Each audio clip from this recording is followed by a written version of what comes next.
Mga K-drama fans saan mang sulok ng mundo, check-in tayo. Comment mo muna kung taga saan ka bago magsimula ang kwento.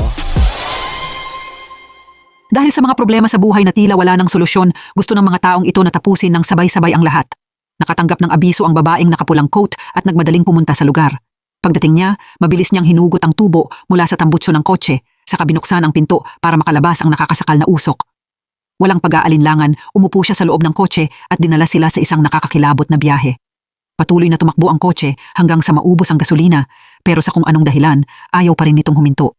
Patuloy na humarurot ng napakabilis ang kotse sa highway. Nataranta at labis na natakot ang mga tao sa loob habang sumisigaw at humihingi ng tulong. Unti-unting bumalik sa katinuan ang ilan sa kanila. Dahil nasa pagitan sila ng buhay at kamatayan, bigla nilang hinangad na mabuhay. Dahil sa kagustuhan nilang makaligtas, nagsisigawan sila at nagmakaawa sa kanya na ihinto ang kotse. Pero lalo pang binilisan ng babae ang pagmamaneho. Bigla niyang pinaikot ang kotse ng 180 degrees. Huminto ang kotse sa gilid ng sirang tulay habang nakabitin sa ere kaya napasigaw sa takot ang mga tao sa loob. Nagsimulang bumaba ang negatibong enerhiya ng mga tao sa kotse. Sa sandaling iyon, kalmado siyang naglakad palayo sa lugar. Ang pagpigil sa mga taong may matinding pagnanais na tapusin ang kanilang buhay sa ganitong paraan ang trabaho ni Rion. Si Rion ay isang mensahero mula sa impyerno. Gumagamit sila ng assistant niyang si Ryunggu ng isang app para tingnan ang negativity index ng mga tao. Kapag mas mataas ang index, mas mataas ang posibilidad na kusa nilang tapusin ang kanilang buhay. Ang crisis management team ni Rion ang pinagtatrabahuhan ng mga mensahero mula sa impyerno. Ang trabaho nila ay iligtas ang buhay ng mga taong ito. Samantala, ang captain ng Human Affairs team ay nagngangalang Jonggil. Tinitingnan niya ng malamig at may autoridad ang isang lalaking puno ng sugat. Tiningnan ng lalaki ang guwapong mukha niya, saka biglang nagalit at sinugod siya gamit ang kutsilyo. Madaling pinabagsak ni Jonggil ang lalaki. Lumabas na isa na pala itong kaluluwa. Dumating si Jonggil para kunin siya. Kasabay nito, nakatayo si Junwong sa isang tulay, na balak ng lisanin ang mundong ito. Bigla siyang nakakita ng isang homeless na lalaki na balak ding tapusin ang kanyang buhay. Nagulat siya rito. Kaya ayaw na niyang ituloy ang nauna niyang balak at tumakbo siya palayo. Pero sa pinakahuling sandali, bumalik siya para pigilan ang gagawin ng lalaki. Sa mismong sandaling iyon, biglang may tumunog at sinipa ni Rion silang dalawa palayo. Galit na gustong makipagtalo ni Junwong sa kanya. Pero habang nagtatalo silang dalawa, sinamantala ng lalaki ang pagkakataon para tumalon. Sinubukan siyang pigilan ni Junwong pero hindi niya inaasahang mahuhulog din siya kasama ng lalaki.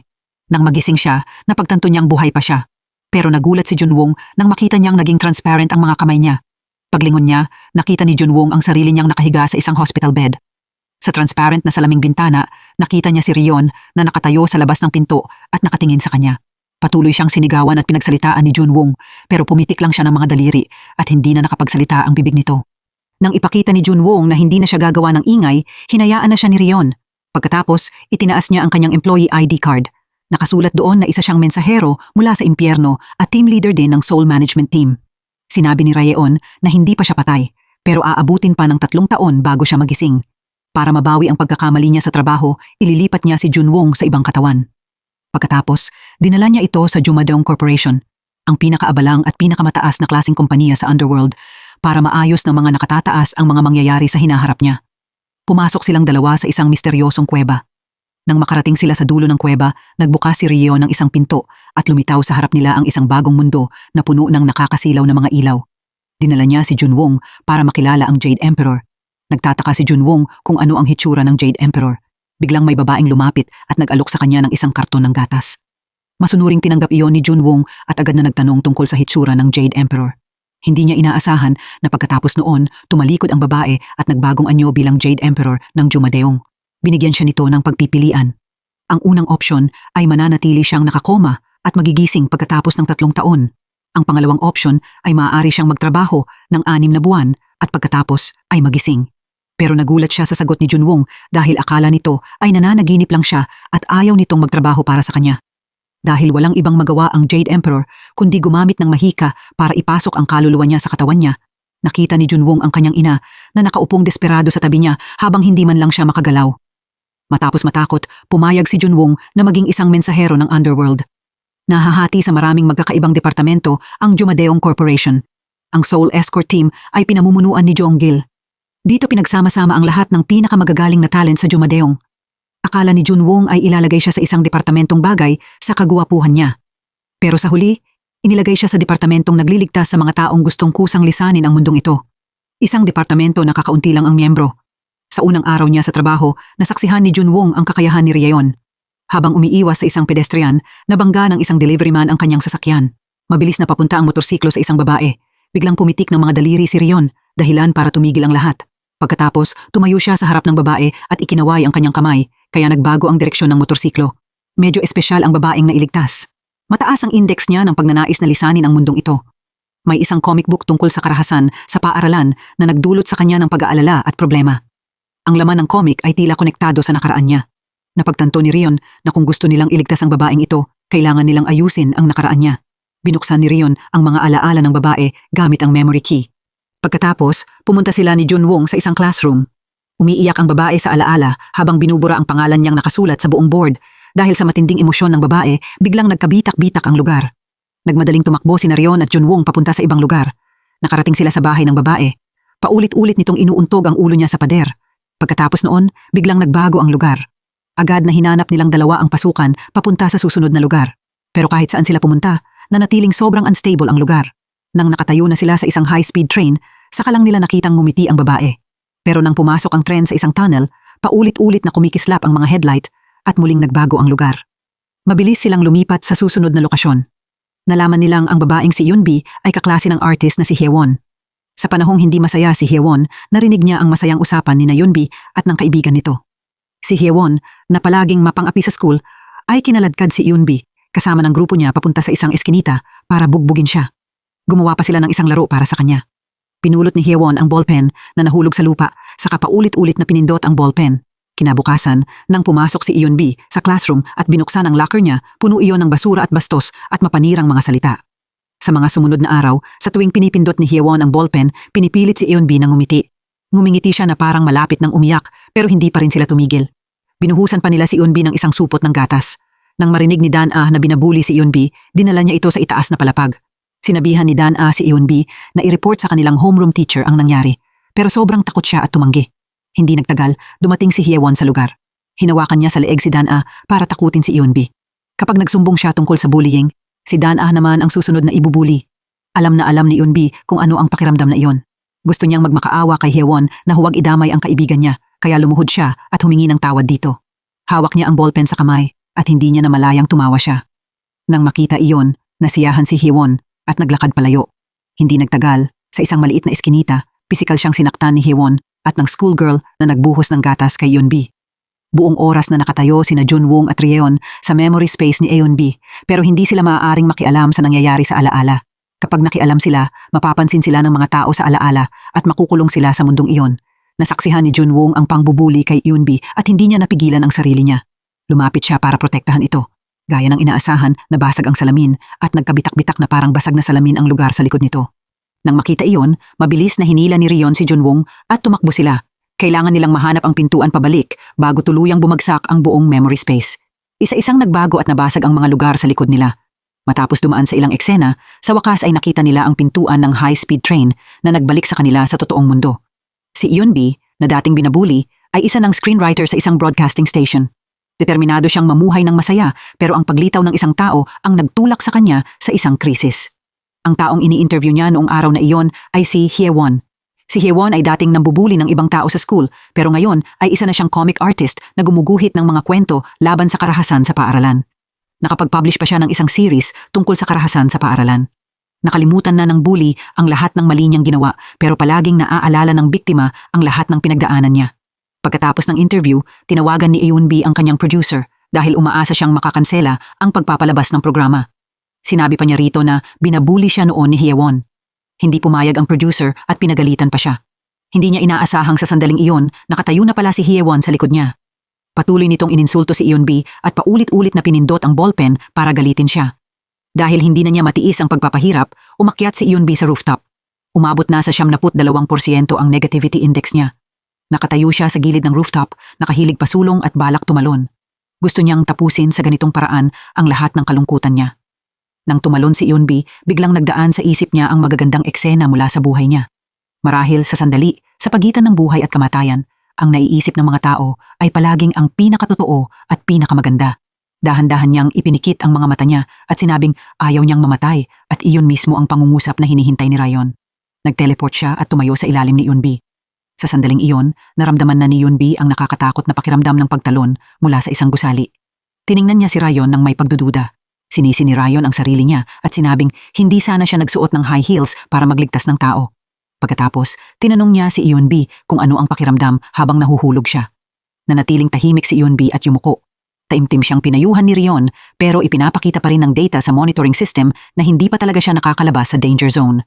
Buti na lang, nakahanap si Junwong ng isang movie star na gusto niya. Matagumpay niyang napatawa si Eunbi. Bumaba ng 20% ang negativity index niya. Sa huli, bumalik siya sa normal at hindi na nagbigay ng dahilan para mag-alala siya. Pagkatapos noon, pinuntahan ni Ryan si Hyewon. Hinawakan niya ito sa buhok at sinakal gamit ang isang kamay. Pinilit ni Ryan na maramdaman niya ang sakit ni Eunbi. Pagkasabi noon, ibinagsak niya sa lupa ang bully. Pagkatapos, itinapon si Hyewon sa eksena kung saan binabuli noon si Eunbi. Sa sandaling iyon, kailangan niyang tiisin ang sakit na naranasan ni Eunbi na pagtanto ni Hyewon ang mga pagkakamaling ginawa niya. Paulit-ulit siyang nagmakaawa kay Ryan na patawarin siya kahit isang beses pero hindi pa tapos ang parusa sa kanya. Ibinalita ng broadcasting station na naging bully si Hyewon noong nag-aaral pa siya. Matindi siyang binatikos ng maraming hindi niya kilalang tao. Nagtatawanan at nagkukwentuhan naman sa cafeteria ang dalawa pang kasama niya. Pero pagkatapos noon, tinuruan sila ni Ryan ng leksyon gamit ang mahika. Nilabag ni Ryan ang mga patakaran dahil basta na lang niyang pinahinto ang oras kaya nagulo ang balanse ng buhay at kamatayan. Nagdesisyon ang Jade Emperor na parusahan si Ryan. Pinagbawalan niya itong gumamit ng mahika sa loob ng isang buwan. Sa panahong ito, mahigpit siyang pinagbawalang gumamit ng kahit anong kapangyarihan. Kapag sinuway niya iyon, sarili niyang mahika ang makakasakit sa kanya. Nang marinig iyon, nagulat si Junwong at hindi nakapagsalita. Nagmadali siyang pumunta sa isang cafe para bumili ng inumin para kay Ryan. Hindi niya inaasahang makakakita siya ng isang espiritong lumulutang palabas sa pader. Mabilis niyang tinakpan ang mukha niya at nagpanggap na wala siyang nakita. Pero sinundan pa rin siya ng espiritu at ayaw umalis. Dinala ni Ryan si Nayang sa hospital pero wala silang makitang kahit anong bakas niya. Tumakbo sila palabas para maghanap at nakasalubong nila si Jonggil. Dahil wala nang kapangyarihan si Ryan, wala siyang ibang magawa kundi pangunahan ang mga kasama niya sa pagtakas. Pero kahit gaano sila kabilis tumakbo, hindi sila makatakas kay Jonggil. Sa huli, tumakbo sila papasok sa hospital. Pero sinadya ni Ryan na gamitin ang mahika niya at nagsimula siyang magdusa sa epekto nito. Nang makita ni Jonggil si Nayang, isinugal ni Ryunggu ang lahat at sumugod para pigilan siya. Dahil doon, kinailangan niyang harapin si Jonggil. 100 taon na ang nakalipas, sumali si Ryunggu sa Jumadeong Organization dahil isa siyang napakabihirang talent. Noong panahong iyon, napakamasunurin niya. Walang nag-akala na maglalakas loob siyang magrebelde ngayon pero hindi niya kayang pantayan si Jonggil. Sa kritikal na sandali, dumating si Ryan sa tamang oras para tulungan si Ryunggu. Pero malaki ang pagkakaiba ng lakas ng dalawang panig. Hindi bibigyan ni Jonggil ng kahit anong pagkakataon ang isang mapanganib na organisasyon. Nang magsalita si Ryan, kahit delikado, humingi siya ng pagkakataong manatili sa mundo ng mga tao ng kalahating araw pa. Pero pumayag lang si Jonggil na hayaan siyang magligtas ng mga tao sa loob ng 2 oras. Napilitan siyang tanggapin ang desisyon nito. Nabuo ang kasunduan nila at walang sino man ang may karapatang sirain iyon. Pero ang ibig sabihin ng kasunduang iyon ay kahit ano ang hingi ni Jonggil sa hinaharap, kailangan itong sundin ni Ryan. Hindi maintindihan ni Ryunggu kung bakit kailangan niyang gawin iyon. Kahit nanganganib ng mabuwag ang organization, mas mahalaga pa rin kay Ryan ang buhay ni Woojin dahil ang sandaling napilitan siyang mamatay ay lumipas na 100 taon ang nakalipas. Pero patuloy pa rin siyang nasasaktan sa tuwing naaalala niya iyon. Biglang nagbigay ng notification ang phone ni Junwong. Umabot na sa pinakamataas na level ang sama ng loob ni Woojin. Sa sandaling iyon, naglalakad paakyat ng hagdan si Woojin habang paulit-ulit na pumapasok sa isip niya ang mga eksena ng masakit na pagsigaw at pagtataboy sa kanya ng ama niya, ang biglaang pagkamatay ng pamilya ng tiyuhin niya at sa huli, ang sarili niyang kamatayan habang sinusubukang iligtas ang kasintahan niyang si Woojin. Ang mga masasakit na pangyayaring ito ay naging mga alaalang hindi niya makakalimutan sa maikli niyang buhay. Sa kasalukuyan, nakatayo si Woojin sa isang mataas na lugar. Isang hakbang lang pababa at makakalaya na siya sa kapalaran niya. Pero dumating si Ryan sa tamang oras. Sa sandaling tumalon siya, ginamit ni Ryan ang kapangyarihan niya para hilahin siyang pabalik pataas. Handa si Ryan na harapin ang panganib ng kamatayan. Ginamit pa rin niya ang lahat ng lakas niya para magkita sina Nayang at Woojin sa huling pagkakataon. Maaring abutin ng buong buhay bago gumaling ang mga trauma mula sa nakaraan. Pero kayang iligtas ng isang sandali ng kaligayahan ang buhay ng isang tao. Lahat ng iyon ang pinakamagandang plano. Pinayagan sila ng tadhana na magkita muli. Nang ipakita ng phone na nasa ligtas ng kalagayan si Woojin, bumagsak si Ryan. Pagkatapos noon, patuloy na namuhay ng masaya at malusog si Woojin at hindi niya kailanman makakalimutan ang babaeng minahal siya ng higit pa sa sarili nito. Tinanong ni Junwong si Rion kung anong paniniwala ang nagpapatuloy sa kanila sa ganitong trabaho. Isang grupo ng mga hacker ang naglakas loob na guluhin ang buong network system ng Underworld. Dahil dito, napilitan ang mga staff ng Jumadeong na ilagay ang negative index sa employee app ng Danger Team. Mga phone number at address lang ang ipinapakita nito. Walang ibang magawa si Ryan kundi isama ang dalawa at magpanggap silang mga intern. Pumunta sila sa kumpanyang nasa address na ipinakita ng system para mag-apply ng trabaho. Ang interviewer ay isang lalaking nasa middle age at team leader ng SP Beauty. Sinipat niya si Ryan at tinanong pa kung gaano siya katangkad at kung gaano siya kabigat. Sinabi rin niya na may particular na requirements ang kompanya sa hitsura ng mga empleyado. Sa loob-loob niya, mababa ang tingin ni Ryan sa lalaking ito, pero para mahanap ang taong may mataas na negativity, kailangan niya itong tiisin. Ipinakita ng app sa phone na gusto ng tao na umalis sa Abril. Sinabihan ni Rion si Ryonggu na pumunta sa office ng team leader para maghanap ng impormasyon tungkol sa taong ito. Sa pamamagitan ng pagmamasid, nalaman nilang isa sa 4 na taong ito ang malapit ng kusang lisanin ng mundo. Sina Boram, Yongjun, Yena at Dongja. Si Dongja ay isang working housewife dahil kailangan niyang alagaan ang anak niyang babae. Madalas siyang nahuhuli at palagi siyang pinapaalalahanan ng team leader. Nakita ni Rayon na sinagot niya ang isang tawag at pagkatapos ay nagmadaling umalis sa kumpanya kaya sinundan niya ito. Abala sa school ang asawa niya at hindi nito masundo ang anak nila habang kailangan din niyang umalis para sa isang meeting. Sobrang nahirapan at nawalan ng magawa si Dongja. Kusang nag-alok si Rayon na bantayan ang anak niya para makapunta muna siya sa meeting. Samantala, binabantayan ni Junwong si Boram. Habang bumibili siya ng kape, nagsimulang pag-usapan ng mga tao sa paligid ang katawan niya. Dahil sa masasamang komento, naging hindi komportable ang ibang tao. Napansin ni Junwong na patuloy na tumataas ang negative index niya at naramdaman niyang may mga senyales si Boram na gusto niyang kusang tapusin ang buhay niya. Habang kumakain, kumuha ang team leader ng pagkain mula sa plato niya nang hindi naghuhugas ng mga kamay. Dinilaan niya ang mga daliri niya at sinabing masyadong mataba si Boram at hindi dapat kumain ng marami. Binigyang diin din niyang dapat niyang pagtuunan ng pansin ang hitsura niya. Ininsulto siya ng team leader at sinabing walang lalaking magkakagusto sa isang taong kasing taba niya. Nanatiling tahimik si Boram at walang sinabi. Pagkatapos makipag-usap ni Ryonggu kay Yongjun, naramdaman niyang kahit mahirap ang buhay nito ngayon, mayroon itong sariling mga plano. Hindi ito tugma sa kilos ng isang taong malapit ng kusang lisanin ang mundo. Nanatili si Rion kasama ng anak ni Dongja. Naramdaman ni Rion na isa siyang inang puno ng positive energy. Mahal niya ang anak niya at masigasig siya sa trabaho. Hindi rin ito tugma sa kilos ng isang taong malapit ng kusang lisanin ang mundo. Bukod pa rito, sa kompanya, hinahangaan ng lahat si Dongja. Kaya wala siyang dahilan para gumawa ng kahit anong masama. Si Boram lang ang laging kinukutya dahil sa katawan niya kahit saan pa siya naroon. Naramdaman ni Junwong na tila siya ang kusang lilisan sa mundo. Kaya itinuon ng team ni Rayon ang lahat ng atensyon nila kay Boram. Araw-araw, naghahanap ang team leader ng iba't ibang dahilan para ibuli siya. Sa mga sandaling iyon, yumuyuko lang si Boram na parang batang may ginawang mali. Habang kumakain, pinagmasdan ni Rayon ang mga reaksyon niya. Nagsimula nilang maramdaman na hindi si Boram ang may balak lisanin ng mundo, kundi si Yena. Kahit sinabi nitong matagal na mula noong huli siyang kumain ng beef at mukhang masarap ang beef. Hiniwa ni Yena ang karne sa napakaliit na piraso. Pagkatapos kumain ng kaunti, ibinaba niya ang mga kubyertos niya at pumunta sa restroom para isuka ang beef. Hindi maintindihan ni Rayon kung bakit ganoon ang ginagawa ni Yena sa sarili niya. Sa cafe, pinag-usapan si Yena ng mga tao sa paligid niya. Dahil sa masasakit na salita, sobrang nagalit siya. Nakita ni Ryonggu sa app na patuloy na tumataas ang index niya.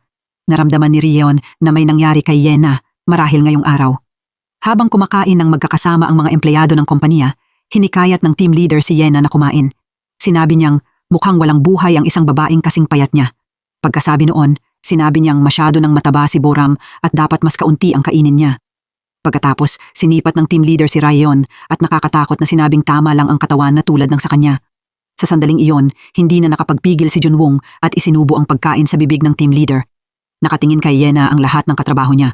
Sinabi nila sa kanya na lalo siyang pumayat nitong mga nakaraang araw at dapat siyang kumain ng mas marami. Matapos marinig ang mga salitang iyon, nagsimula siyang makakita ng mga bagay na wala naman. Pakiramdam ni Yena ay pinagtatawanan siya ng mga katrabaho niya. Kaya tumakbo siya palabas ng restaurant. Hinabol siya ni Rion at ng dalawa pa, pero wala silang makitang kahit anong bakas ni Yena. Sa sandaling iyon, bumalik na sa normal ang network system ng Jumadeong, pero halos umabot na si Yena sa limitasyon niya. Tumakbo siya pa uwi at binuksan ang gas valve. Sobrang bumigay na siya hanggang sa puntong gusto na niyang tapusin ang lahat. Sakto namang dumating din si Junwong sa bahay niya. Binuksan niya ang pinto ng kwarto nito at mabilis na isinara ang gas valve. Pagkatapos, binuhat niya si Yena na bumagsak sa sahig at dinala sa hospital. Naramdaman ni Rayon na dapat bigyan si Junwong ng pagkakataong ipakita kung ano ang kaya niyang gawin para magligtas ng isang tao sa sarili niyang paraan. Tinanong ni Junwong si Yena na nakahiga sa hospital bed kung bakit gusto niyang mamatay. Pero kahit si Yena ay hindi alam kung bakit gusto niyang kusang lisanin ang mundo. Hindi niya maintindihan kung bakit gusto nitong pumayat ng sobra hanggang sa kailanganin nitong pilitin ang sarili na sumuka. Sinabi ni Yena sa kanya ang isang sikretong matagal na niyang sinusubukang itago. Sinabi niyang dati siyang sobrang mataba at lagi siyang pinagtatawanan ng mga kaklase niya. Tinatawag nila siyang matabang baboy. Naging sentro siya ng pangungutya ng mga kaedad niya. Kahit kailan, patuloy na umaalingaw-ngaw sa mga tainga niya ang mga nakakahiya nilang salita. Ang masasakit na salitang narinig noong nag-aaral pa ay maaaring makaapekto sa isang tao habang buhay. Unti-unti siyang nawalan ng pag-asa. Pero dahil sobrang taba niya, kahit ang pagkitil sa sarili niyang buhay ay hindi naging madali. Mula noon, naging determinado siyang isuka ang kinakain niya para pumayat. Ngayon, talagang pumayat na siya, pero hindi pa rin siya nakatakas sa mga sinasabi ng ibang tao. Naiinggit ang mga babae sa payat niyang katawan, habang sinasabi naman ng mga lalaki na puro balat at buto na lang siya. Gusto ni Yena na tumaba. Pero sa tuwing naaalala niya ang dati niyang sarili, hindi niya iyon kayang tiisin at nauuwi na naman sa pagsusuka ng lahat ng kinain niya. Dahil sa mga bagay na ito, hindi niya alam kung paano haharapin ang buhay. Sinabi ni Junwong kay Yena na may pinagdaanan ding katulad nito ang nakababatang kapatid niyang babae. Matapos itong makipaghiwalay sa boyfriend niya, hindi na nito makontrol ang timbang niya. Noong una, hindi niya iyon pinansin, pero unti-unti, hindi na rin niya kinaya ang panghuhusga ng ibang tao. Nagsimulang maging sensitibo ang nakababatang kapatid ni Junwong. Nagkulong siya sa kwarto at tumangging kumain o uminom. Halos kapareho ni Yena ang kapatid niya, pero ang kaibahan ay bata pa lang si Yena ay hinuhusgahan na siya ng mga tao. Unti-unti, para bang nakulong siya at napalibutan ng mga puna at pangungutya ng ibang tao. Dahil sa mga iyon, pakiramdam niya ay hindi siya makakatakas. Kahit naranasan na ito ni Junwong, tinanong niya si Yena kung naisip ba nitong siya mismo ang nagdudulot ng sarili niyang paghihirap. Pinayuhan niya si Yena na huwag sumobra sa pagpapapayat dahil ang katawan ay pag-aari ng sarili at ang kalusugan ang pinakamahalaga. Nagising si Yena sa pangungusap na iyon. Unti-unting naglaho ang mga hindi kilalang taong nakaturo sa kanya, pero hindi alam ni Yena kung paano bubuksan ang pinto ng kulungang iyon. Sa sandaling iyon, lumitaw ang isang bersyon ng sarili niya at itinuro ang kamay niya. Lumabas na matagal nang nasa kamay niya ang susi para makalaya. Sa sandaling iyon, bumalik sa normal na level ang negative index ni Yena. Tumalikod si Rion at naglakad palayo. Nakipagkita sa kanya ang team leader sa balcony para gumawa ng malaswa. Hindi na niya kayang tiisin ang lalaking ito kaya lumabas siya sa balcony. Gusto niyang ibalik sa kanya ang lahat ng galit na tiniis niya nitong mga nakaraang araw. Binigyan ni Rion ng masakit na bugbog ang lalaki. Matapos bugbugin ang team leader, nagtakda siya ng isang patakaran para sa kanya. Kapag nang insulto siyang muli ng kahit sino, magtatae siya. Pagkasabi noon, tumalikod siya at naglakad palayo. Hindi naniwala ang team leader at hinabol si Rayon para makipagtalo. Pero matapos lang makagawa ng ilang hakbang, biglang nagtae ang team leader. Matapos gumaling, tinanong ni Yena si Boram kung paano niya agad na ibabalik ang ngiti niya kapag may nagkokomento tungkol sa katawan niya. Taimtim na sumagot si Boram na sa totoo lang, hindi rin siya masaya kapag naririnig niya ang mga kritisismong iyon, pero talagang kontento siya sa katawan niya. Kaya mabilis niyang naibabalik ang pagiging positibo niya. Noong bata pa si Boram, sobrang payat niya na puro balat at buto lang siya. Matapos siyang magkasakit ng malubha at gumaling, napagtanto niyang dahil isang beses lang mabuhay ang tao, dapat hindi natin pansinin ang sinasabi ng iba. Kapag gusto nating kainin ang isang bagay, dapat kainin natin iyon. Basta malusog siya at maayos ang buhay niya, sapat na iyon para sa kanya. Hindi niya masyadong pinapansin ang mga pamantayan tungkol sa katawan. Pagkatapos, binigyan ni Boram si Yena ng isang set ng kubyertos. Nalampasan na ni Yena ang trauma sa puso niya, kaya tinanggap niya iyon. Sinubukan niyang kumain ng isang piraso ng cake, saka bahagyang ngumiti at sinabing masarap ang lasa nito. Samantala, tiningnan ni Junwong ang certificate niya bilang isang reaper. Tinanong niya kung bakit. Sa pagkakataong ito, hinayaan siya ni Rayon na siya mismo ang humawak nito. Sumagot si Rayon na pakiramdam niya ay bagay na bagay siya sa trabahong iyon. Ito ang unang pagkakataon sa buhay ni Junwong na nakapagligtas siya ng buhay ng isang tao. Kaya napagtanto niyang talagang may halaga ang buhay. Masaya niyang kinuha ang employee ID card niya at nagpunta para mag-check-in. Pero sa ibang lugar, hindi pa rin alam ng Jade Emperor ng Jumadeong Company na naayos na ang system, kaya personal pa rin niyang pinipirmahan ang mga dokumento. Galit na galit ang Jade Emperor sa mga nakakainis na hacker. Sa sandaling iyon, nagdala si Jong Gil ng ilang dokumentong kailangan niyang pirmahan. Alam mo, kahit ang mga Reaper dito ay maaaring magkaroon ng mga bangungot. Ginugulo ng mga bangungot si Grim Reaper Jong Gil. Napanaginipan niyang hiniwa ng isang blade ang braso niya, kaya napuno ng dugo ang katawan niya. Puno rin ng dugo ang mukha niya. Mabagal siyang naglalakad sa kalsada nang bigla siyang pigilan ng isang tao. Nagising si Jonggil mula sa bangungot. Magulo ang isip niya, kaya nagmadali siyang puntahan ang Jade Emperor para humingi ng paliwanag. Gusto niyang malaman kung ano ang nangyari at kung bakit sobrang sakit nito para sa kanya. Sumagot ang Jade Emperor na hindi rin niya alam dahil siya lang mismo ang tunay na makakaintindi sa sarili niya. Gusto ni Jonggil malaman kung ano ang nangyari sa nakaraan niyang buhay. Pumasok siya sa records room para hanapin ang sarili niyang pangalan, pero sinabi ng staff na nakalock ang nakaraan niyang buhay at ang dakilang Jade Emperor lang ang may kapangyarihang buksan iyon. Nagtakang tinanong ni Jonggil kung may iba pa bang nakalock din ang nakaraan nilang buhay. Sinabi ng staff na may isa pang tao. Nagtataka si Jonggil kung ano ang relasyon nila ni Rion sa nakaraan nilang buhay at kung bakit lumilitaw ito sa mga bangungot niya. Sa sandaling iyon, binati siya ng isang bagong dating. Boyun ang pangalan niya. Isa siyang masayahin at bukas ang isip na babae, pero sobrang malungkot ng nakaraan niyang buhay. Ang unang taong inihatid niya ay may pinagdaanan ding katulad nito. Sa ibang lugar, ipinakilala ng Jade Emperor si Boyun kay Rion. Sinabi niyang makikipagtulungan si Boyun sa Danger Team para kumpletuhin ang isang rescue mission, pati na rin ang isang special escort assignment. Dinala ni Rion si Boyun sa office. Natuwa si Junwong nang makita niyang nag-report ang bagong dating, pero tinukso siya ng isang katrabaho sa tabi niya at sinabing nakakalimutan niya ang dati kapag may nakikilalang bago. Ngumiti lang si Junwong at walang sinabi. Sa pagkakataong ito, si Bok Hui ang taong kailangang iligtas ng Danger Team at si Jongmun naman ang kailangang ihatid ni Boyun. Bago pumanaw si Jongmun, gusto niyang makita si Bok Hui sa huling pagkakataon. Nang marinig iyon, nagtaka si Junwong kung ano ang relasyon nilang dalawa. Naging makabuluhan ang buhay ni Bok Hui. Kahit ipinanganak siya noong panahon ng digmaan laban sa Japan, namuhay pa rin siya ng mapayapa. Nang makita ni Ryeon ang matandang babae, nililinis nito ang estatwa ng isang batang babae sa kalsada. Ipinaliwanag niya kay Ryeon na matagal nang hinahanap ni Bok Hui ang isang kaibigan niya noong bata pa na nagngangalang Yun-i. Isang araw, bigla siyang nakakita ng litrato sa mga nakaprint na materyales ng apo niya.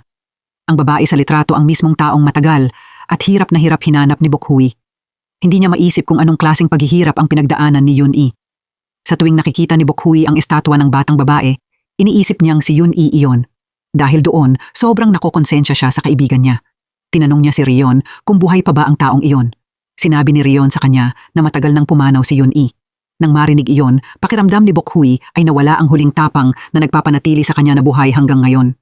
Sinabi ni Rion sa kanya na sa Youth Women's Brigade noon, mayroon ding isang babaeng nagngangalang Jongmun. Ngayon malapit nang pumanaw si Jongmun at gusto talaga niyang makilala si Bok Hui para may gawin. Pero pakiramdam ni Bok Hui na noon, itinulak niya si Yun-i sa kamay ng masasamang tao. Kaya wala siyang karapatang makipagkita sa isang taong nakaranas ng parehong sinapit ni Yun-i. Sinabi ni Ryeon sa kanya na kaunti na lang ang natitirang oras ni Jongmun. At dahil gusto nitong makilala ang taong nagngangalang Bok Hui na madalas ikwento ni Yun-i noon, kumapit ito sa matinding kagustuhang iyon para manatiling buhay hanggang ngayon. Dahil sa malakas na kagustuhan sa loob niya, sa wakas ay nakatayo si Bok Hui sa harap ng hospital bed ni Jongmun. Nang makita niya ang marka sa braso ni Jongmun, nadurog ang puso niya. Humingi siya ng tawad kay Jongmun at sinabing noon, itinulak niya si Yun-i sa hindi makataong military base na iyon.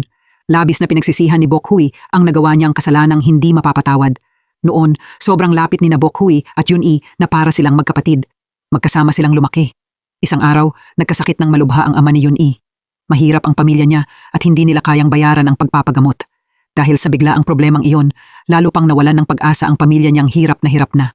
Nagkataong may nabasang balita si Bok Hui sa dyaryo. Nakasulat doon na naghahanap ng mga manggagawa ang pabrika ng Red Army. Narinig niya mula sa isang guro na napakaganda ng mga kondisyon doon. Kahit kailangan ni Yun-i na magtrabaho ng ilang taon, makakatanggap naman siya ng malaking halaga ng pera pagkatapos. Dahil doon, nagdesisyon si Yun-i na magtrabaho sa pabrika. Bago siya umalis, binigyan siya ni Bok Hui ng scarf at sinabihang alagaan niyang mabuti ang sarili niya. Hindi nila alam na iyon na pala ang huling pagkakataong magkikita sila. Noong kabataan niya, naranasan ni Yun-i ang isang buhay na impyerno na puno ng kahihiyan at kalupitan. Nang umabot sa huling bahagi ang rescue operation sa Korean War, nakatanggap si Yun-i ng utos mula sa National Forces. Isinakripisyo niya ang sarili niya para makatakas ang iba. Pero nang makatakas si Jongmun at makabalik sa kanyang bayan, nalaman niyang wala na ang tahanang matagal niyang gustong balikan. Namatay ang mga magulang niya dahil sa sakit na dulot ng pagkawala niya. Bukod pa roon, malamig ang pakikitungo sa kanya ng mga taga roon. Ang mga insultong ibinato nila sa kanya ay parang libu-libong talim na direktang tumutusok sa puso niya. Mas matindi pa ang sakit na ito kaysa sa dinanas niya sa military base. Sa huli, iniwan niya ang bayan niya at piniling mamuhay ng mag-isa. Hanggang isang araw, nakita ni Jongmun sa telebisyon ang isang babaeng inilalantad ang mga krimen ng mga sundalong Hapones at nagsimulang mas maintindihan ng publiko ang mga babaeng tulad niya. Mas marami ring tao ang nagsimulang magsalita para ipagtanggol sila. Nagdesisyon din siyang magsalita dahil mga biktima sila. Napakasimple lang ng hinihiling nila. Gusto lang nilang humingi ng pampublikong tawad ang Japan at aminin ang mga pagkakamali nito noon para matahimik ang mga namatay at magkaroon ng kapanatagan ang mga buhay pa. Pero walang pakialam ang gobyerno ng Japan tungkol doon. Kapag namatay si Jong-moon ng ganoon lang, makokonsensya siya ng husto kay Yun-i. Sa sandaling iyon, nakatayo sina Jun-wong at Yun-i sa labas ng hospital room. Nagdesisyon si Ryon na hayaang magkita sila ni Jong-moon para hindi na makonsensya ang matandang babae at maipagpatuloy niya ng maayos ang buhay niya. Nang makita ni Bok-hui si Yun-i, hindi talaga siya makapaniwalang makikita pa niya ang isang kaibigang matagal nang namatay. Sinabi ni Yun-i na dahil nakita niya noon na iniligtas sila ni Jong-gil mula sa mga kamay ng Japanese Reaper, gusto rin niyang maging isang Reaper. Hindi nagawang mamuhay ni Yun-i kasama ng mga kasama niya, kaya pagkatapos niyang mamatay, gusto niyang ihatid sila sa kanilang huling paglalakbay. Humagulgol si Bok-hui at niyakap si Yun-i. Dahil sa pananabik at pagkakonsensyang naipon sa loob ng maraming taon, paulit-ulit siyang humingi ng tawad pero hindi siya sinisi ni Yun-i dahil wala naman siyang ginawang mali. Sinabi ni Yun-i na panatag ang loob niya nang makita niyang masayang namumuhay si Bok-hui. Sinabihan ni Ryon ang lahat na pumasok sa hospital room. Nang makita ni Jong-moon si Jun-wong, naalala niya ang taong nagligtas sa kanila sa gubat. Sa nakaraan niyang buhay, lubos siyang nagpapasalamat sa kanila. Dahil sa mga taong tulad nila na patuloy na naging matatag, hindi niya nawala ang lakas at pag-asa. Sa sandaling iyon, pinayuhan siya ni Jun-wong na bitawan na ang nakaraan. Tutulungan siya ng mga tao sa mga susunod na henerasyon na dalhin ang bigat na iyon. Sila na ang magpapatuloy sa hindi pa natatapos na misyon para makapagpahinga na siya ng payapa. Nang makaharap na ni Jong-moon ang taong matagal niyang kinokonsensya, nagdulot pa rin sa kanya ng matinding sakit ang mga peklat sa katawan ni Yun-i. Nagpapasalamat siya sa lahat ng ginawa ni Yun-i para sa kanya. Pero galit siya sa sarili niya dahil wala siyang nagawa at pinanood lang niyang mapatay si Yun-i. Pinayuhan siya ni Yun-i na bitawan na ang mabigat na nakaraan. Dadalhin niya siya sa isang lugar kung saan buong taon ay tagsibol. Namuhay ng malungkot si Jong-moon. At ngayon, sa dulo ng buhay niya, sa wakas ay ngumiti siya dahil pupunta siya sa isang lugar na puno ng mainit na sikat ng araw sa tagsibol. Habang sabay-sabay silang umuuwi kasama ang mga kaibigan nila, masaya silang naglaro at lahat ay may maliwanag at masayang ngiti. Isang araw lang sa isang taon ang day off ng mga Reaper ng Underworld at iyon ang anibersaryo ng sarili nilang kamatayan. Pagkatapos ng trabaho, mag-isang uminom si Ryon sa isang bar dahil day off niya kinabukasan. Tahimik siyang binantayan ni Jun-wong mula sa malayo dahil nag-aalala siya sa kanya. Tiningnan niya ang pulang sinulid sa pulso nito at gusto niyang malaman kung bakit gustong putulin ni Ryon ang sinulid ng tadhana niya. Tiningnan ni Jun-wong ang depression index niya at ang resulta ay 100%, kaya labis siyang nag-alala sa kanya. Sinabi ni Ryung-gu na isang araw lang sa isang taon ang day off ng mga Reaper at iyon ang anibersaryo ng kamatayan nila. Siyempre, sa araw na iyon, magiging napakasama ng pakiramdam niya. Pinuntahan ni Jun-wong ang Jade Emperor para itanong kung may kinalaman ba kay Jong-gil ang pagpapakamatay ni Ryon noon. Tinanong ng Jade Emperor si Jun-wong kung ano si Ryon para sa kanya. Sumagot siya na noong una, akala niya ay napakahirap nitong pakisamahan at lapitan pero ngayon nakikita niyang napakahusay nito. Minsan, gusto pa nga niyang maging katulad ni Ryon. Gustong gamitin ni Jun-wong ang lahat ng lakas niya para tulungan siya. Nakita ng Jade Emperor na gusto talaga niyang maintindihan ang mga sugat sa damdamin ni Ryon. Kaya nagdesisyon siyang ipakita sa kanya ang nakaraang buhay ni Ryon noong 400 taon na ang nakalipas. Sa nakaraan niyang buhay, isang mayamang dalaga si Ryon pero ayaw niyang manatili lang sa bahay. Mas gusto niyang pumunta sa gubat para mangaso na parang lalaki. Sa parehong gubat, may isang binatang nangangaso rin. Marahil nagsimula ang tadhana nila dahil sa isang aksidente. Isang araw, nakagat ng ahas ang binata. Buti na lang, iniligtas siya ni Ryon at ng ilang taga-baryo. Pagkatapos, para makabawi sa kanila, nangaso siya ng maraming hayop at ibinigay ang mga iyon bilang regalo. Sa paglipas ng panahon, unti-unting nagkaroon ng nararamdaman ang dalawa para sa isa't isa. Nang umabot na si Ryon sa edad ng pag-aasawa, sinabi ng ama niya na ipinagkasundo na siyang ikasal bago pa siya ipinanganak. Nang malaman niyang kailangan niyang pakasalan ang isang estranghero, umalis siya sa bahay ng ama niya dahil may iba na siyang mahal at nagdesisyong kanselahin ang kasunduang kasal. Pero nang bumukas ang pinto para sa kasal, nagulat si Ryon nang malaman niyang ang lalaking pakakasalan niya ay ang mismong taong mahal niya, si Jong-gil. Gusto nila ang isa't isa. Mahilig si Ryon sa mga alahas at habang pumipili siya ng ilang piraso, nilagyan ni Jong-gil ng kaunting pulang eyeshadow ang talukap ng mga mata niya. Sinabi niyang bagay sa kanya ang kulay. Dahil dito, sa loob ng mahigit 400 taon, patuloy na sinuot ni Ryon ang kulay ng eyeshadow na gusto ni Jong-gil. Matapos maipasa ni Jong-gil ang military examination gamit ang 5 pandama, nagpakasal sila. Tiningnan siya ni Ryon na punong-puno ng kaligayahan. Bilang mag-asawa, naglakad-lakad sila sa mga kalsada. Dahil mahal na mahal ni Jonggil ang asawa niya, personal siyang pumili ng isang alahas para sa kanya. Noong panahong iyon, dumating ang balita mula sa Borderlands na sinasalakay ng mga kalaban ang kanilang bansa. Nagmadali si Jonggil na pumunta sa frontline. Pagkaalis niya, biglang sinalakay ng mga kalaban ang kanilang baryo. Matapang na lumaban si Ryan, pero dahil nag-iisa siya, nahuli siya ng mga kalaban. Pagbalik ni Jonggil, agad niyang hinabol ang asawa niya nang malaman niyang dinakip ito, pero noon ay naihatid na si Ryan sa malayong rehiyon ng Manzi. Sinabi niya kay Gopdan na umiiyak sa harap niya na siguradong makakabalik sila. Nang gabing iyon, nang makita ni Ryan ang nakalalasong damo sa gilid ng daan, bumulong siya kay Gopdan na malapit na silang makauwi. Samantala, buong gabing hinabol ni Jonggil ang asawa niya at pumatay ng ilang tauhan ng kalaban habang naglalakbay. Sinabi ng isa sa mga taong iniligtas ni Jonggil na libu-libong babae ang dinakip ng Mansi. Sa kabilang panig, maingat na inilagay ni Ryan ang nakalalasong damo sa pagkain ng mga bantay. Hindi nagtagal, nalason at namatay ang buong grupo ng mga bantay. Nang bumagsak sila, agad niyang pinangunahan ang lahat sa pagtakas.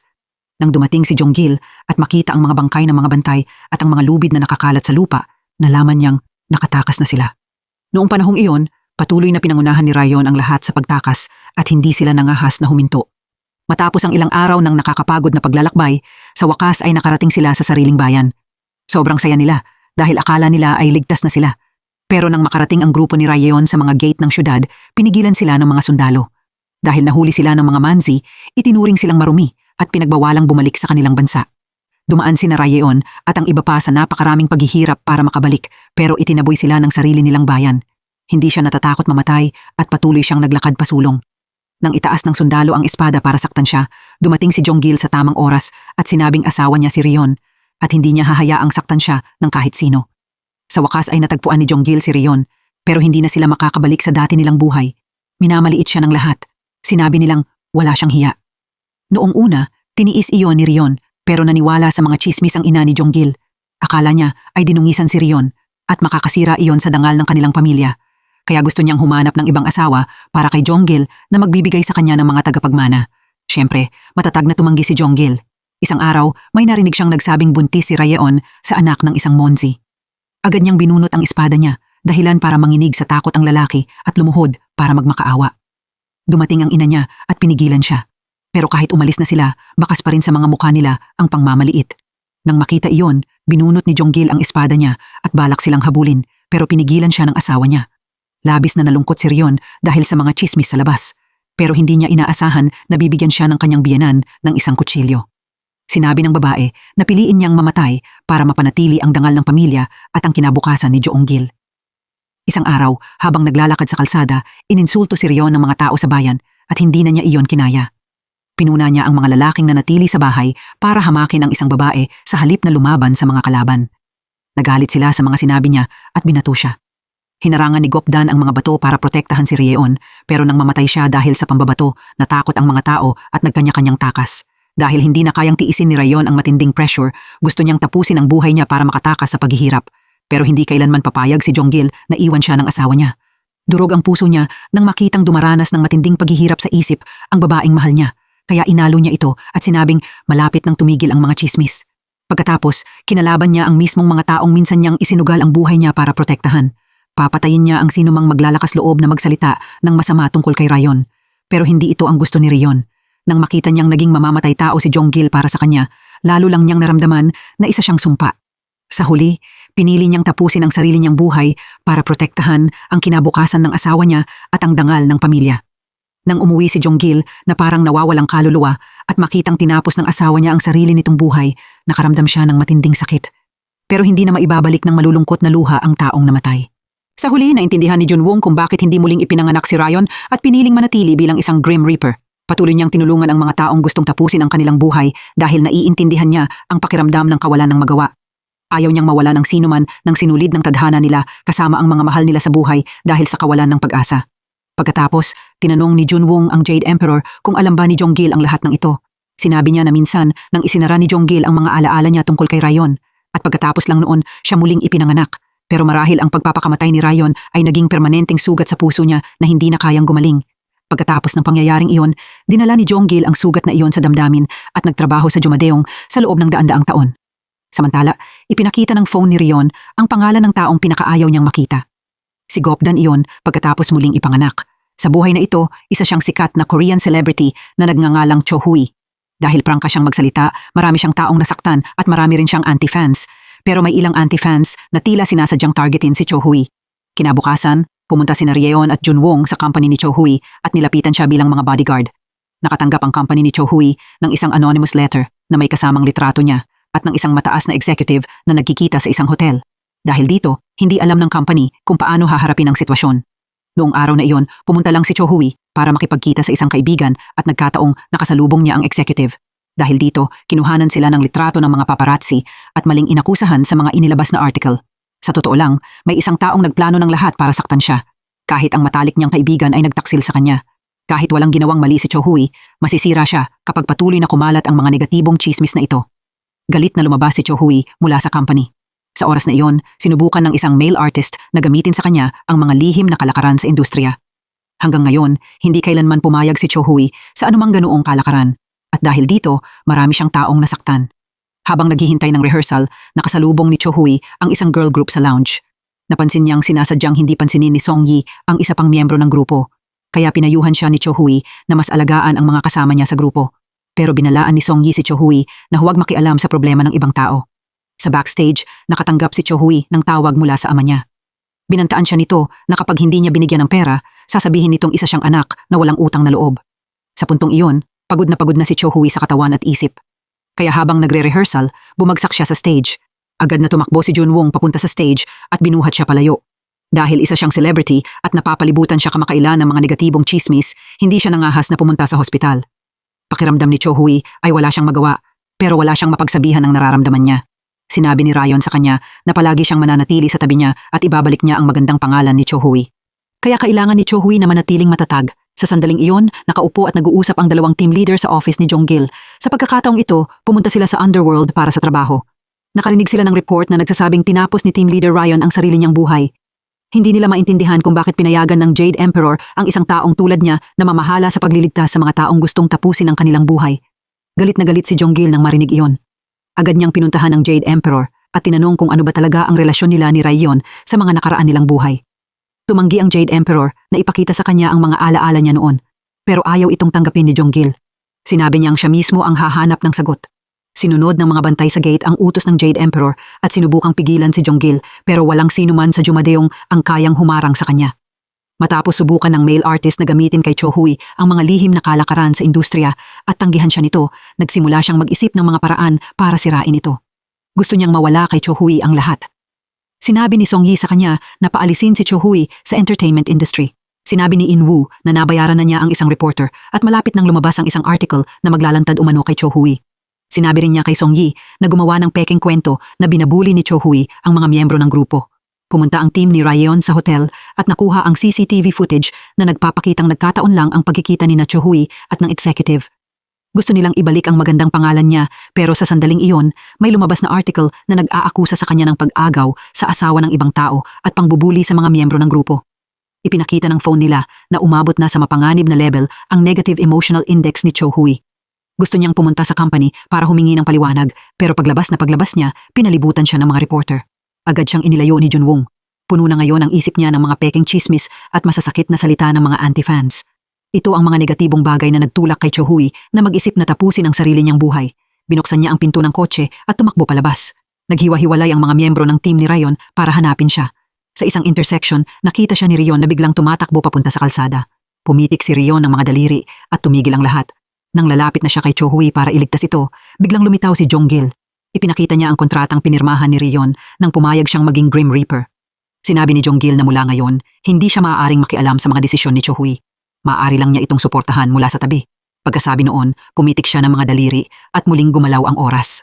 Nabangga ng kotse si Cho Hui at bumagsak siya sa mismong harapan ni Ryeon. Katulad ng nangyari daan-daang taon na ang nakalipas. Nakatingin lang si Ryeon at wala siyang magawa. Nakaramdam si Ryeon ng matinding sakit. Gusto niyang gamitin ang sarili niyang paraan para parusahan ang mga taong nanakit kay Cho Hui. Pinuntahan niya si Song Yi at binugbog ito. Nang lumuhod si Song Yi at magmakaawa, sinabi niyang sumusunod lang siya sa utos. Sa sandaling iyon, umiinom si In Woo kasama ng reporter para magdiwang. Biglang lumitaw si Ryeon sa harap nila at binugbog silang dalawa hanggang mawalan sila ng malay sa mismong lugar. Kailangan silang ipaunawa ni Ryeon kung ano ang kapalit ng pananakit kay Cho Hui. Pagkatapos noon, pumunta siya sa bahay ng isang anti-fan. Ginamit ni Rion ang kapangyarihan niya para lumitaw sa katawan nito ang lahat ng masasamang komentong isinulat nito. Sa puntong iyon, tuluyan na siyang nawalan ng kontrol. Basta may taong nanakit kay Cho Hui, bubugbugin at pahihirapan niya ito. Kahit ang isang taong nagla-livestream ay hindi niya pinalampas. Biglang lumitaw si Rion, binugbog siya, saka naglaho. Nilabag ng mga ginawa ni Rion ang mga patakaran ng Jumadeong. Nakarating sa underworld ang balitang gumawa ng kaguluhan sa mundo ng mga tao ang isang Grim Reaper. Lumitaw ang isang Hell Inspector na nagngangalang Daisu at personal na pumunta para arestuhin si Rayeon at parusahan siya. Nang marinig ito ni Junwong, labis siyang nag-alala para sa kanya. Bigla niyang naalala ang pag-uusap ni Rayeon at Jonggil. Naalala ni Junwong na minsang sinabi ni Ryonggu na kapag pumasok ang isang tao sa bangungot ng iba, maaari niyang makita ang mga ala-alang nakalimutan ng taong iyon. Kaya pinuntahan ni Junwong si Jonggil at hiniling na tulungan niya si Rion. Nang marinig ni Jonggil ang sinabi ni Junwong, agad niyang naintindihang malamang ay nakatago sa sarili niyang bangungot ang sagot na hinahanap niya. Nagmadaling pumasok si Jonggil sa bangungot niya. Sa panaginip, nakita niya ang lahat ng nangyari noon. Nasaksihan ni Jonggil ang lahat ng pinagdaanan ni Ryan at nakaramdam siya ng matinding sakit.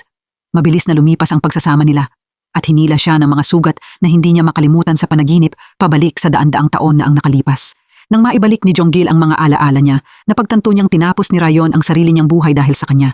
Nagsisi si Jonggil at napaluha, kaya lumabas na siya pala ang palaging nananakit sa babaeng pinakamamahal niya.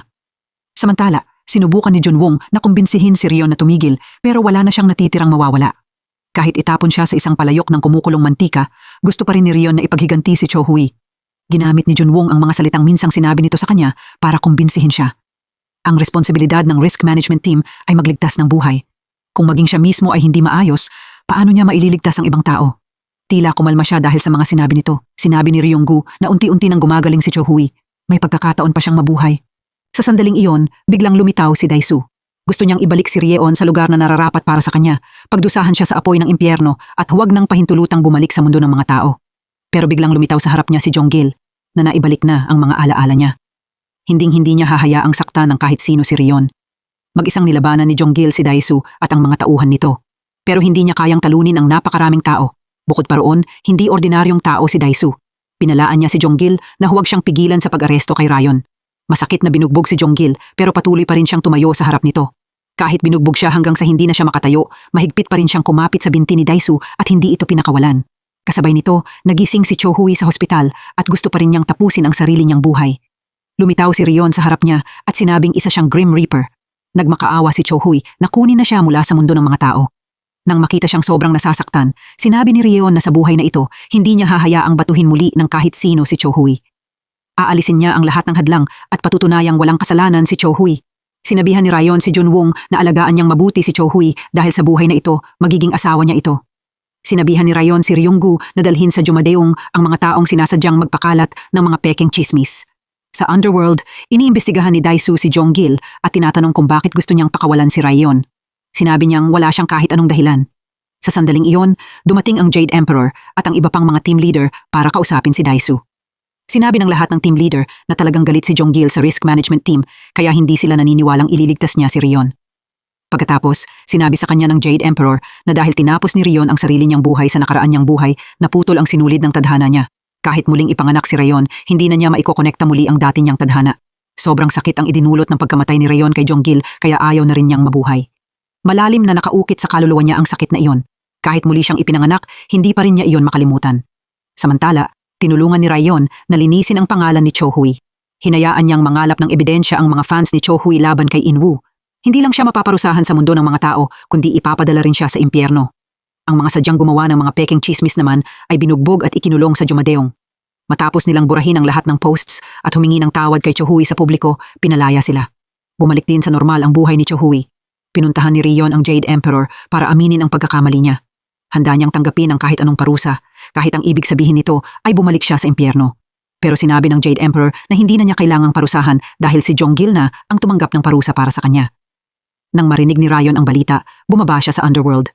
Gustong gumawa ng isang exception ang Jade Emperor at pinayagan si Junwong na makabalik ng mas maaga sa mundo ng mga tao. Pagkatapos noon, sinabi ni Ryan kay Junwong na malapit na siyang makasama muli ang pamilya niya. Matapos ang 6 na buwan nilang pagtatrabaho ng magkakasama, medyo nahirapan si Junwong na iwan ang lahat. Sinabi ni Ryan sa kanya na nagsikap siya ng husto sa panahong iyon. Pagkatapos noon, ibinalik niya si Junwong sa mundo ng mga tao. Sa hospital, unti-unting nagising si Junwong. Sobrang saya ng ina at nakababatang kapatid niyang babae at mahigpit silang nagyakapan nang makita nilang gising na siya. Matapos bumalik ni Junwong sa mundo ng mga tao, naging maayos ang lahat dahil sa tulong ng Jumadeong. Pero tila nadala ni Junwong pabalik sa mundo ng mga tao ang mga nakasanayan niya habang nagtatrabaho sa risk management team. Isang araw pagkatapos ng trabaho, naramdaman niyang hindi maayos ang emosyon ng isang katrabaho. Kaya bumalik si Junwong sa company. Nakita niyang may balak gumawa ng hindi maganda ang katrabaho niya, kaya mabilis siyang lumapit para hilahin ito pabalik. Sa sandaling iyon, dumating din sina Rayon at Ryonggu. Tumayo sila sa malapit habang pinapanood siyang payuhan ng katrabaho niya. Sa ilang taimtim na salita lang, nagawa niyang magligtas ng isang buhay. Sa oras na iyon, lumitaw din si Joong-gil.